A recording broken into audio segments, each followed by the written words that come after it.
Breaking news Tirumala రెండో ఘాట్ రోడ్లో ప్రమాదం చోటు చేసుకుంది. ఉదయం నుంచి కురుస్తున్న వర్షానికి ఘాట్ రోడ్డుపై నీరు చేరింది. ఈ ప్రమాదంలో ఘాట్ రోడ్డుపై వెళ్తున్న వ్యక్తి తలకు తీవ్ర గాయాలయ్యాయి. దీంతో వాహనదారుడు అక్కడికక్కడే కుప్పకూలిపోయాడు. గమనించిన స్థానికులు బాధితుడిని ఆసుపత్రికి తరలించారు. అతని పరిస్థితి విషమించడంతో తిరుపతి ఆసుపత్రికి తరలించారు. బంగాళాఖాతంలో అల్పపీడన ప్రభావంతో ఏపీలోని పలు ప్రాంతాల్లో వర్షాలు కురుస్తున్నాయి. తిరుమలలో ఎడతెరిపి లేని వర్షం పడుతోంది. తెల్లవారుజాము నుంచి వర్షం కురుస్తుండడం వల్ల ఆలయ ప్రాంగణం నిర్మానుష్యంగా మారింది. మరోవైపు శ్రీవారిని దర్శించుకొని లడ్డూ కౌంటర్ దగ్గరకు వచ్చే భక్తులు తీవ్ర ఇబ్బందులు ఎదుర్కొంటున్నారు. తిరుమల ఘాట్ రోడ్లో కొండ చర్యలు విరిగిపడే అవకాశం ఉన్నందున వాహన రాకపోకలకు అంతరాయం ఏర్పడకుండా టీటీడీ తగు చర్యలు తీసుకుంటోంది. తిరుమలలోని ఆలయ పరిసర ప్రాంతాలతో పాటు షాపింగ్ కాంప్లెక్స్, లేపాక్షి నడకదారి, లోతట్టు ప్రాంతాలు పూర్తిగా జలమయమయ్యాయి. భక్తులకు బ్రాడ్కాస్టింగ్ ద్వారా సమాచారాన్ని అందిస్తూ టీటీడీ అప్రమత్తం చేస్తోంది.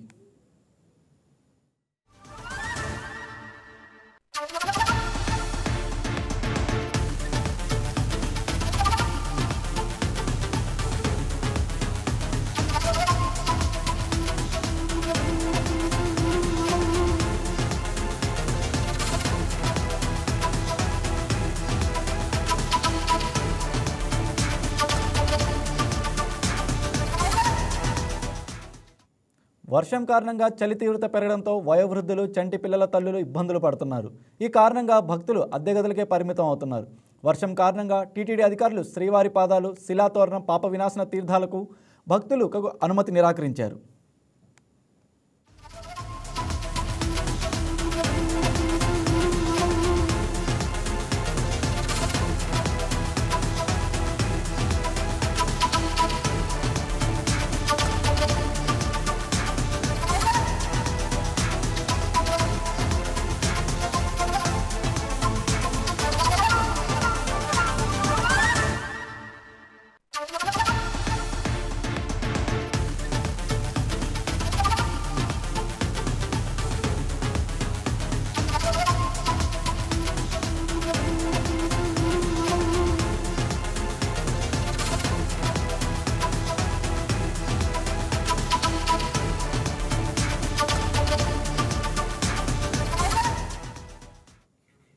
తిరుమల రెండో ఘాట్ రోడ్లో ప్రమాదం చోటు చేసుకుంది. ఉదయం నుంచి కురుస్తున్న వర్షానికి ఘాట్ రోడ్డుపై నీరు చేరింది. ఈ ప్రమాదంలో ఘాట్ రోడ్డుపై వెళ్తున్న వ్యక్తి తలకు తీవ్ర గాయాలయ్యాయి. దీంతో వాహనదారుడు అక్కడికక్కడే కుప్పకూలిపోయాడు.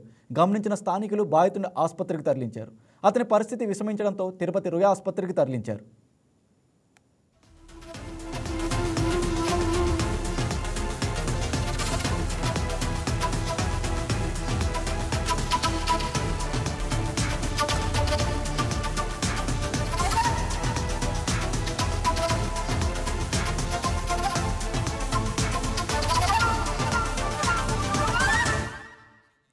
బంగాళాఖాతంలో అల్పపీడన ప్రభావంతో ఏపీలోని పలు ప్రాంతాల్లో వర్షాలు కురుస్తున్నాయి. తిరుమలలో ఎడతెరిపి లేని వర్షం పడుతోంది. తెల్లవారుజాము నుంచి వర్షం కురుస్తుండడం వల్ల ఆలయ ప్రాంగణం నిర్మానుష్యంగా మారింది. మరోవైపు శ్రీవారిని దర్శించుకొని లడ్డూ కౌంటర్ దగ్గరకు వచ్చే భక్తులు తీవ్ర ఇబ్బందులు ఎదుర్కొంటున్నారు.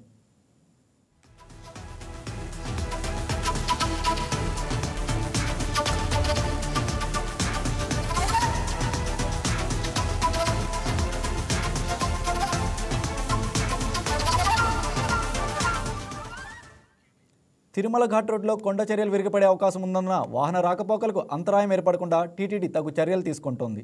తిరుమలలోని ఆలయ పరిసర ప్రాంతాలతో పాటు షాపింగ్ కాంప్లెక్స్, లేపాక్షి, నడకదారి, లోతట్టు ప్రాంతాలు పూర్తిగా జలమయమయ్యాయి. భక్తులకు బ్రాడ్కాస్టింగ్ ద్వారా సమాచారాన్ని అందిస్తూ టీటీడీ అప్రమత్తం చేస్తోంది.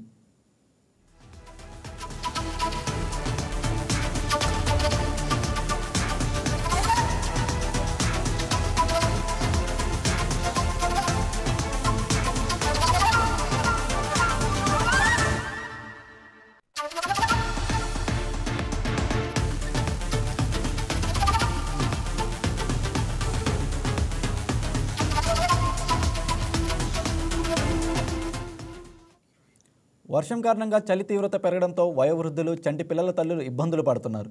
ఈ కారణంగా భక్తులు అద్దె గదులకే పరిమితం అవుతున్నారు.